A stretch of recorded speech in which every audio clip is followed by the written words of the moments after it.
اور یہ ٹرانسجینڈر لا ہے کیا؟ کوئی مرد چاہے کہ میں اپنے آپ کو رجسٹر کروانا چاہتا ہوں خواتین کے خانے میں، وہ کروا سکے گا۔ کوئی خاتون چاہے کہ میں مردوں کی طرح آمنے سامنے آؤں، اس کی کھاتے میں نام لکھ دیا جائے گا۔ میں ایک بات کہہ کے، بہت سے اس پر دلائل ہے، مگر میں ایک بات کہتا ہوں، ہم اس نبی کے ماننے والے ہیں جو غلہ منڈی میں گیا، اس نے ایک بورے کے اندر ہاتھ ڈالا اور دیکھا کہ اوپر خشک ہے اور نیچے اناج گیلا ہے۔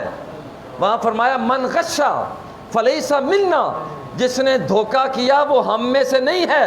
اے جو اناج میں دھوکہ کرے وہ مصطفیٰ کا نہیں ہے، اور جو پوری کی پوری جنس میں صنفیں یہ زیادتی کرتا ہے وہ مصطفیٰ کا کیسے بن سکتا ہے؟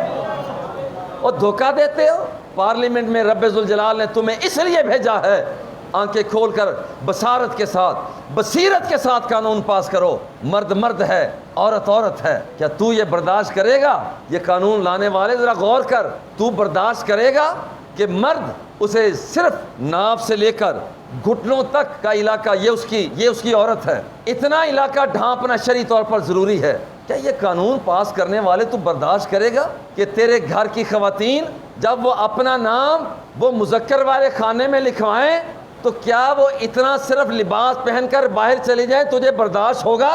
کیا کوئی مرد عورتوں والے خانے میں اپنا نام لکھوا کر عورتوں کی مجلس میں تیرے گھر میں آ جائے کہ میرے پاس شناختی کارڈ ہے، تیرے گھر میں آ جائے، ہو مرد شناختی کارڈ پر لکھا ہو عورت، وہ تیرے گھر میں آ جائے، تیری تقریب میں آ جائے، تیری بیوی کو دیکھے، تیرے بچیوں کو دیکھے، کیا تجھے شرم نہیں آئے گی؟ کیا تجھے حیا نہ آئے گی؟